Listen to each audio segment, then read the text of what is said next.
Hi,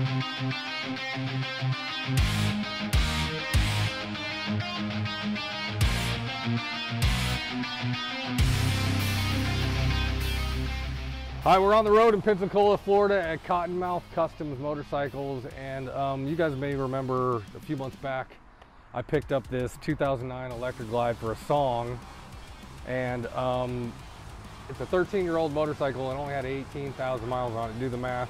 Somebody's riding this about 750 miles a year. That's sad. That is sad. I immediately took it on a 2,000-mile trip to Tampa and back, and just to put it through the test to see if it was a piece of junk, if I got my money's worth, which it would have had to be a real piece of junk because I paid almost nothing for it. Bigger thing with this bike, it turns out the bones are really good. It was low mileage, but just ugly, and I actually kind of like that because it gives us some options to do something really cool with the bike. Trevin is here with Cottonmouth Customs Motorcycles, and we're going to take this beat up old bagger and try to make something really cool out of it. I say try, these guys can do all kinds of stuff, so there is no try, only do. The wise words of Yoda. Yes, sir. Trevin, what are your thoughts so far on, we call this bike, my first bike is a Dyna, it's Elvis. Second one is a Cholo called Elvez. And this one, of course, is Fat Elvis. So what do you think about Fat Elvis so far? Now, Fat Elvis right now is an ugly Betty. Yes. So we're going to fix that somehow.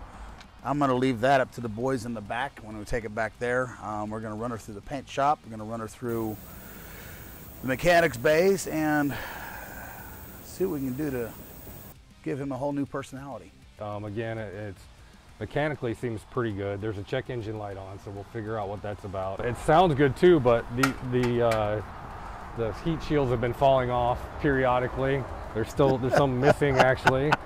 Because one of the big things about this bike is you can tell that whoever had it before me never rode it and they kept it outside. We're on the Gulf Coast, so there's salt in the air. The engine's a little bit pitted up. The covers on the primary and stuff are pitted up. The forks are pitted up.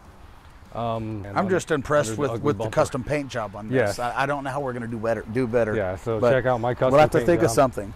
Believe it or not, I did this custom paint job in the parking lot of a Walmart in Binghamton, New York. So I believe it. What had happened was, I was going down the road at 70 miles an hour.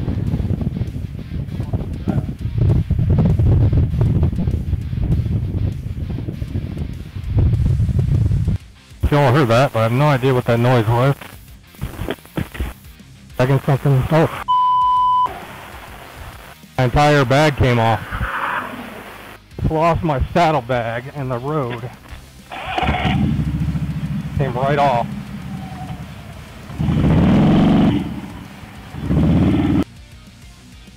A skidding noise, and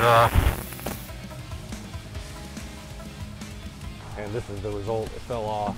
We did fix that problem and change the clips in here, but not before. Over here you can get a better shot of just how ugly the engine looks right now. We're able to do pretty much all phases of paint customization. The saddlebag lid, I'd probably just replace that saddlebag because with the gouges around that lid, it's going to be too much to smooth that out and repaint it. But what my vision would be drop saddlebags, custom paint job, powder coat the rims, get some better looking exhaust on it, some better sounding exhaust on it. It's not rusted. Not rusted and falling apart, yes. Basically give Fat Elvis a makeover. We don't really have a plan for it yet. We're getting into that, but I will tell you this will probably be the coolest looking 13-year-old Electra Glide on the road after Trevin and his team are done with it. And after I left Cottonmouth Customs, Trevin called me with a bit of surprise. He said that the Fat Elvis project is going to be maybe one of the coolest bikes they've ever done, but guess what? They're not going to let me see it or have any input in it until it's done. So you'll see it first when I see it. So stay tuned to the Biker Dad Show.